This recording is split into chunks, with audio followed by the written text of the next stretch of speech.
2.5 वर्ष महायुतीनं केलेल्या कामाचं विजयाच्या गुढीत रूपांतर. नव्या सरकारमधील पहिली इनिंग सुरू. विकासाच्या गुढ्या उभारून राज्याला पुढे नेणार उपमुख्यमंत्री शिंदेंची प्रतिक्रिया.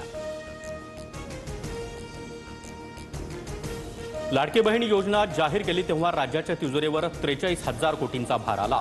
तिजोरीवर वाढलेला भार पाहता कर्जमाफी देखील होणार नाही अशी माहिती मंत्री संजय शिरसाट यांची प्रतिक्रिया. कर्जमाफी देऊ शकत नसाल तर अजित पवारांनी राजीनामा द्यावा. महाराष्ट्राच्या जनतेचा वचनभंग केल्यानं नैतिकतेच्या आधारे राजीनामा द्या. संजय राऊतांची टीका.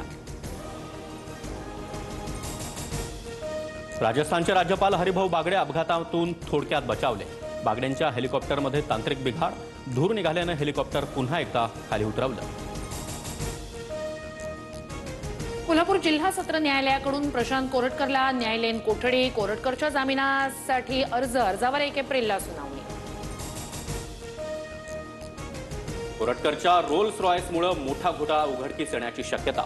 महेश मोतेवारच्या गाड्या कोरटकरनं वापरलेली गाडी आणि तुषार कलाटेची असलेली गाडी जप्तच केली नव्हती, सूत्रांची माहिती.